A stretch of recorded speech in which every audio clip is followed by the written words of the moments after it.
বন্ধুরা, আমার আর তাসরিফের ব্রেকআপ হয়ে গেছে 6 বছর, আর আমার আর তাসরিফের একটি বাচ্চাও আছে, কিন্তু এটা তাসরিফ জানে না। আরে এটা তো অ্যানি, কিন্তু এই বাচ্চাটা কে? আরে অ্যানি দাঁড়াও, আরে এটা তো তাসরিফ। অ্যানি, এই বাচ্চাটা কে? তাসরিফ তো আমাকে 6 বছর পরেও চিনে ফেলেছে।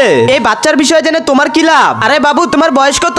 আমার বয়স 6 বছর। রাজু চলো, আমাদের দেরি হয়ে যাচ্ছে। আরে আমার আর অ্যানির তো ব্রেকআপ হয়েছে 6 বছর, আর এই বাচ্চাটার বয়সও 6 বছর। এই বাচ্চাটা আবার আমার না তো? মা, আমার মনে হচ্ছে ওই লোকটা আগে তোমার প্রেমিক ছিল। রাজু চুপ করো। মা, ওই লোকটা কিন্তু পুরো দেখতে আমার মতো। বন্ধুরা, এরপর রাজু স্কুল থেকে বাসায় আসতেছিল। তার আগে বলো, তুমি টাকাকে ভালোবাসো নাকি মাকে? যদি মাকে ভালোবাসো তাহলে ভিডিওটিতে লাইক করে চ্যানেলটিকে সাবস্ক্রাইব করে দাও, আর কমেন্টে তুমি তোমার সুন্দর নামটি লিখে যাও। আমাদের তো মনে হয় সকালে দেখা হয়েছিল। হ্যাঁ, তুমি চিনতে পেরেছো তাহলে? আমার আম্মু তো একলাই থাকে, আপনি আমার আম্মুকে বিয়ে করছেন না কেন? আপনি দেখতে অনেক সুন্দর, আপনাকে আমার আম্মুর সাথে ভালো মানাবে। চলেন আজকে আপনাকে আমাদের বাসায় নিয়ে যাব। হ্যাঁ হ্যাঁ, তাহলে চলো। বন্ধুরা, এরপর রাজু তার বাবাকে আমাদের বাসায় নিয়ে আসে। রাজু, তুমি উনাকে এখানে নিয়ে এসেছো কেন? বাবা তুমি রাগ করো না, আম্মু এরকমই করে। হ্যাঁ বুঝতে পেরেছি। তাসরিফ তুমি ভিতরে ঢুকো না, আমাদের ব্রেকআপ হয়ে গেছে। আমি যাব না। যদি তুমি এখানে থাকতে চাও তাহলে তোমাকে বাসার সব কাজ করতে হবে। আম্মু আব্বু তোমরা ঝগড়া করো না, আমি তোমাদের সাথে থাকতে চাই। আমি ঝগড়া করি না, তোমার আম্মুই শুধু ঝগড়া করে। এরপর আমি তাসরিফকে দিয়ে বাসা সব কাজ করিয়ে নেই। পরের দিন আমি হোটেলে কাজ করতে যাই, তখনই তাসরিফ সেখানে চলে আসে। এই নিন স্যার আপনার অর্ডার। আরে ডার্লিং, তুমি আমার কাছে আসো। তার আগে বলো, তুমি টাকাকে ভালোবাসো নাকি মাকে? যদি মাকে ভালোবাসো তাহলে ভিডিওটিতে লাইক করে চ্যানেলটিকে সাবস্ক্রাইব করে দাও, আর কমেন্টে তুমি তোমার সুন্দর নামটি লিখে যাও। শালা, তোর কত বড় সাহস, তুই আমার বোর গায়ে হাত দিস? আজকে তো তোর 12টা বাজিয়ে দিব।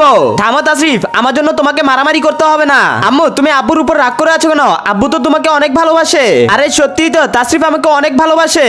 আম্মু আমি সবকিছু জেনে গেছি, তোমরা প্লিজ আবার একসাথে থাকো, আমি তোমাদের সাথে থাকতে চাই। বন্ধুরা, আমি বুঝে গেছি তাসরিফ আমাকে না প্রিয়াকে ভালোবাসে। ওই দিন আমি তাসরিফের সাথে একটি পার্টিতে যাই, সেখানে প্রিয়াও ছিল। ওই দেখ প্রিয়া, তো তাসরিফ চলে এসেছে। আরে প্রিয়াকে তো অনেক সুন্দর লাগতেছে। তখনই সেখানে অ্যানি চলে আসে। আরে এই অ্যানিটা আবার কোথা থেকে আসলো?